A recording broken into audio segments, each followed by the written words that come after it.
नमस्कार, मैं कैलाश शर्मा एक बार फिर उपस्थित हूं आपके सामने कक्षा 6 रुचिरा भाग 1 का 8वां पाठ लेकर, जिसका नाम है सूक्ति स्तबकः। सूक्ति अर्थात अच्छे कथन, स्तबकः यानी गुच्छा, यानी अच्छे पदों का, अच्छे कथनों का समूह। तो आइए पढ़ते हैं पाठ सूक्ति स्तबकः। पहला श्लोक है, उद्यमेन हि सिद्ध्यन्ति कार्याणि न मनोरथै, न हि सुप्तस्य सिंहस्य प्रविशन्ति मुखे मृगा। इसका अन्वय है, हि कार्याणि उद्यमेन सिद्ध्यन्ति मनोरथैः न सिद्ध्यन्ति, यथा हि सुप्तस्य सिंहस्य मुखे मृगाः न प्रविशन्ति। ही अर्थात निश्चित रूप से, कार्याणि कार्य, उद्यमेन यानी परिश्रम से, मेहनत से, सिद्ध्यन्ति सिद्ध होते हैं या सफल होते हैं, मनोरथैः मनोरथों से यानी इच्छाओं से, न नहीं सिद्ध्यन्ति सिद्ध होते हैं, यथा जैसे, ही निश्चित रूप से, सुप्तस्य सोए हुए, सिंहस्य शेर के, मुखे यानी मुंह में, मृगाः पशु, न प्रविशन्ति न यानी नहीं, प्रविशन्ति यानी प्रवेश करते हैं। इस श्लोक का हिंदी अर्थ इस प्रकार है, सभी कार्य परिश्रम से सिद्ध होते हैं, केवल इच्छा करने यानी सोचने मात्र से पूरे नहीं होते। जैसे कि सोए हुए शेर के मुंह में पशु स्वयं प्रवेश नहीं करते, शेर को भी उनका शिकार करना पड़ता है। अतः केवल भाग्य के भरोसे सफलता पाने के लिए बैठे रहने की अपेक्षा अपने कार्य को कर लेना ही उचित है। ये इस श्लोक से संबंधित कठिन शब्दार्थ। दूसरा श्लोक है, पुस्तके पठित पाठ जीवने नैव साधितः, किं भवेत तेन पाठेन जीवने यो न सार्थकः। इसका अन्वय है, पुस्तके पठितः पाठः यदि जीवने न साधितः तर्हि यो पाठः जीवने न सार्थकः तेन पाठेन किं भवेत। पुस्तके यानी पुस्तक में, पठितः पढ़ा हुआ, पाठः पाठ अर्थात ज्ञान, यदि जीवने जीवन में, न साधितः साधितः यानी साधा गया अर्थात उपयोग में लाया गया, तरहि तो, यो अर्थात यह यानी जो, पाठः पाठ, जीवने जीवन में, न सार्थकः सार्थक नहीं है यानी उपयोगी नहीं है, तेन पाठेन उस पाठ से यानी उस ज्ञान से, किम भवेत क्या हो यानी क्या होगा।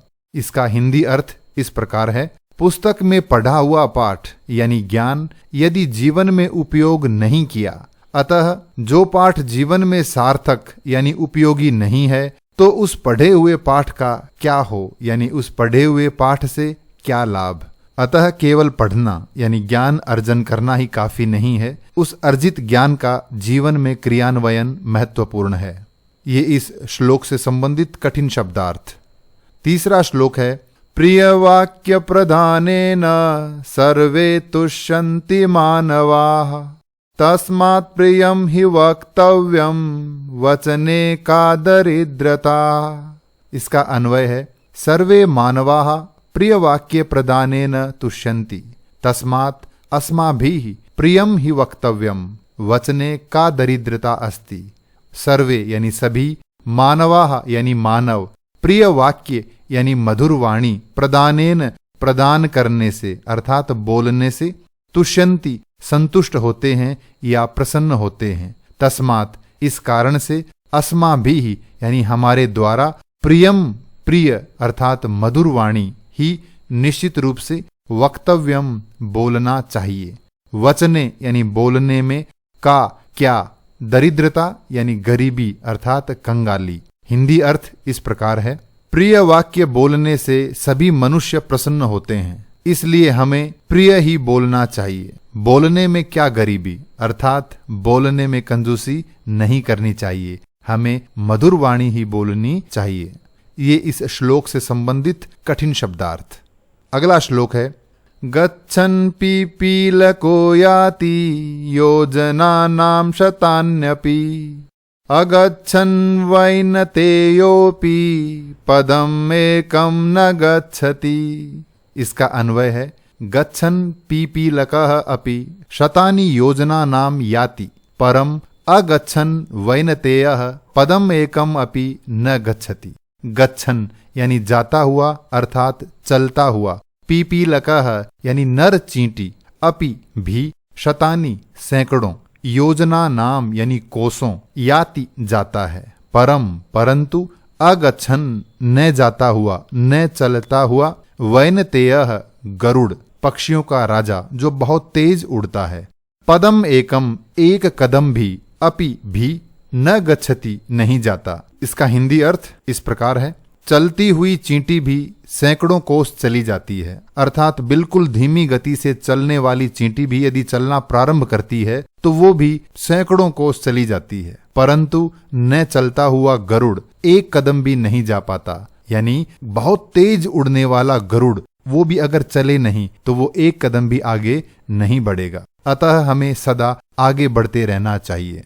ये इस श्लोक से संबंधित कठिन शब्दार्थ।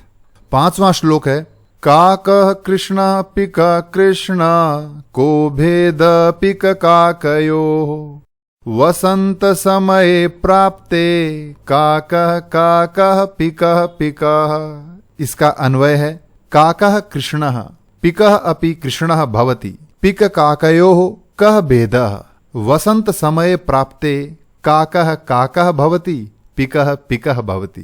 काकः यानी कौवा, कृष्णः काला, पिकः यानी कोयल, अपि भी, कृष्णः यानी काली, भवति होती है। पिक काकयोः कोयल और कौवे में, कह भेदः क्या भेद होता है, वसंत समय प्राप्ते, वसंत समय यानी वसंत ऋतु आने पर, प्राप्ते यानी प्राप्त होने पर या आने पर, काकः काकः कौवा कौवा भवति होता है, कौवा कौवा ही होता है, पिकः पिकः कोयल कोयल, भवति यानी होती है। हिंदी अर्थ इस प्रकार है, कौवा भी काला होता है और कोयल भी काली होती है, तो फिर कौवे और कोयल में क्या भेद होता है। वसंत ऋतु आने पर पता चलता है कि कौवा तो कौवा होता है और कोयल कोयल ही होती है। यानी वसंत ऋतु में जब वो दोनों बोलते हैं तो पता चलता है कि कौवा कौवा ही है और कोयल कोयल ही है। अतः हमें सदैव मधुर बोलना चाहिए। ये इस श्लोक से संबंधित कठिन शब्दार्थ। आइए अब चर्चा करते हैं अभ्यास कार्य पर। पहला प्रश्न है, सर्वान श्लोकान सस्वरम गायत। सभी श्लोकों का सस्वर गायन कीजिए, विद्यार्थी स्वयं करें। दूसरा प्रश्न है, श्लोकांशान योजयत। इन श्लोकांशों का मेल कीजिए। पहला है, तस्मात् प्रियम हि वक्तव्यम वचने का दरिद्रता गच्छन् पीपीलको याति योजनानां शतान्यपि प्रियवाक्य प्रदानेन सर्वे तुष्यन्ति मानवाः किं भवेत् तेन पाठेन जीवने यो न सार्थकः काक कृष्ण पिक कृष्ण को भेद पिक काकयोः। तीसरा प्रश्न है, प्रश्नानाम उत्तराणि लिखत। प्रश्नों के उत्तर लिखिए। सर्वे जंतवः केन तुष्यन्ति। सभी जंतु किस से संतुष्ट होते हैं। उत्तर है, सर्वे जंतवः प्रिय वाक्य प्रदानेन तुष्यन्ति। यानी सभी जीव जंतु प्रिय वाक्य प्रदान करने से यानी मधुर वाणी बोलने से संतुष्ट यानी प्रसन्न होते हैं। पिक काकयोः भेदः कदा भवति। कौवे और कोयल में भेद कब पता चलता है। पिक काकयोः भेदः वसंत समय भवति। कौवे और कोयल में भेद वसंत ऋतु में होता है। कह गच्छन् योजनानां शतान्यपि याति। कौन चलता हुआ सैकड़ों कोस चला जाता है। गच्छन् पीपीलकः योजनानां शतान्यपि याति। यानी चलती हुई चींटी सैकड़ों कोस चली जाती है। अस्माभिः किम वक्तव्यम। हमारे द्वारा क्या बोला जाना चाहिए या क्या बोलना चाहिए। अस्माभिः प्रियम वक्तव्यम। हमारे द्वारा प्रिय यानी मधुर वाणी बोलनी चाहिए। अगला प्रश्न है, उचित कथनानां समक्षम आम अनुचित कथनानां समक्षम न इति लिखत। सही कथनों के सामने आम यानी हाँ और गलत कथनों के सामने न यानी नहीं, यह लिखिए। पहला कथन है, काकः कृष्णः न भवति। कौआ काला नहीं होता। उत्तर है न, क्योंकि कौआ काला ही होता है। अस्माभिः प्रियम वक्तव्यम, हमारे द्वारा प्रिय बोला जाना चाहिए। आम, हाँ। वसंत समय पिक काकयो भेदः भवति, वसंत ऋतु में कौवे और कोयल में भेद होता है। आम, हाँ। वैनतेयः पशु अस्ति, गरुड़ एक पशु है। न, नहीं, क्योंकि गरुड़ एक पक्षी है। वचने दरिद्रता न कर्तव्या, बोलने में कंजूसी नहीं करनी चाहिए। आम, हाँ। पांचवा प्रश्न है मंजूषातः समानार्थकानि पदानि चित्वा लिखत। मंजूषा यानी इस बॉक्स यानी पेटिका से समानार्थक पद चुनकर लिखिए। वचने यानी कथने, बोलने में। वैनतेयः गरुड़ः यानी गरुड़ एक पक्षी। पुस्तके ग्रंथे। उद्यमेन परिश्रमेण यानी मेहनत से। पिकः कोकिलः यानी कोयल। छठा और अंतिम प्रश्न है विलोम पदानि योजयत, विलोम पदों का मेल कीजिए। सार्थकः यानी सार्थक उपयोगी। निरर्थकः यानी अनुपयोगी। कृष्णः यानी काला। श्वेतः सफेद। अनुक्तम यानी न कहा हुआ। उक्तम यानी कहा हुआ। गच्छति जाता है। आगच्छति आता है। जागृतस्य जागते हुए का। सुप्तस्य सोए हुए का। ये था पाठ सूक्तिस्तबकः। इस पाठ से संबंधित कोई भी प्रश्न हो तो कृपया कमेंट्स में लिखकर अवश्य पूछें। धन्यवाद।